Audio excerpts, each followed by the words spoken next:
I got a pretty cool gun in the shop here today. This is an Arsenal SLR 106 FR.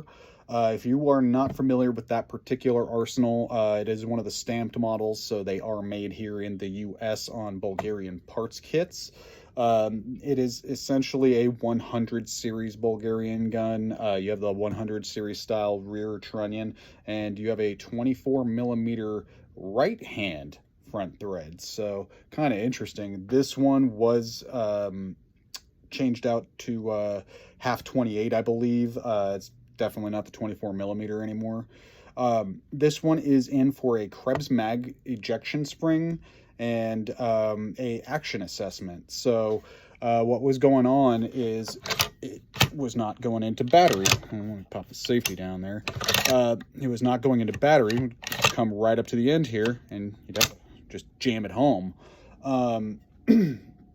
So just going through the rifle and assessing, doing some measurements and everything.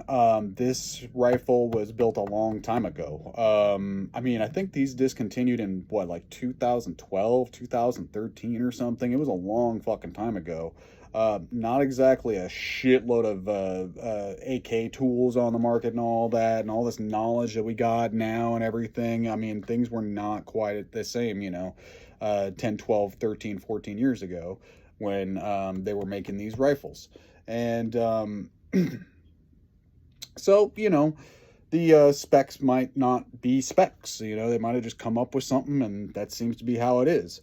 And the gas system is not quite 74 length as you would see on a standard 5.56 gun that's like, Barrel pattern or something like that, or Wasser 3 pattern or something like that. It's actually a little bit longer. So I'm going to take a wild guess that the original gas tube to this thing is kind of married to this gun. I don't know if it's going to be able to hot swap with other SLR 106 FRs, probably from that manufacturer batch. I'm sure it will. But anyhow, that wasn't really too much of the issue because, I mean, it's just, you have a little bit of gap in the gas system, essentially. It's leaking gas a little bit. But it's actually not the hugest issue because these things are over-gassed like a motherfucker from the factory. So, just measuring this JMAC to a standard gas tube, that was actually another issue. From where the the gas system starts inside this tube, because it's, if you see, it actually goes over the gas block a little bit. And so if you measure just end to end, I was actually finding that this one that is marked AKM on the bottom of it is actually about 7.7 millimeters shorter than a standard AKM gas tube, or Barrel gas tube, or whatever, WBP. I checked a few. So not the hugest deal, not the hugest deal, because really, you need your gas up front more than back here. So it's just got a little bit of gapping back here in the gas system. Not the biggest deal. And the third thing that was really going on with this thing that was really preventing it from actually going home all the way was pretty simple.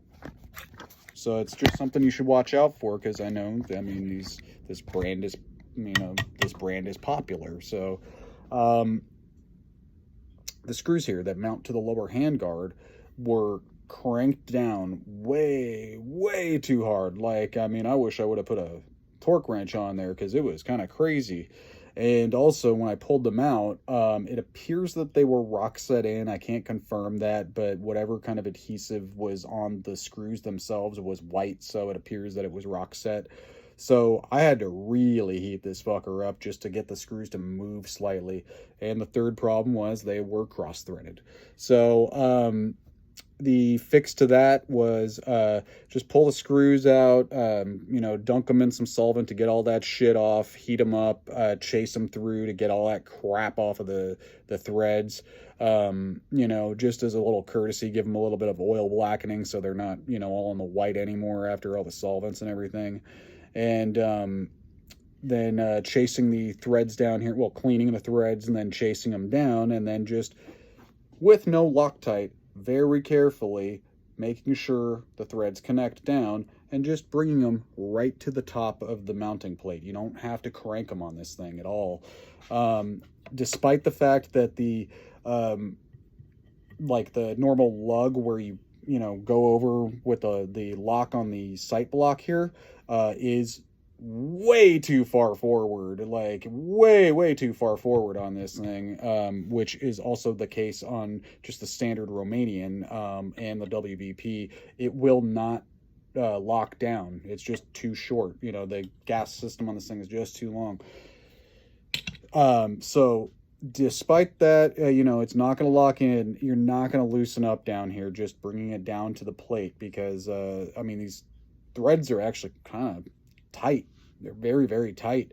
So that's all it was, really, just cleaning up the threads, giving a little bit of a polish to the inside of this JMac gas tube, because just the ride home wasn't the smoothest it could be, really. So I mean, now rides home fine. You don't even need to give it spring pressure, and you can just bring it back a little bit. Rides home perfectly.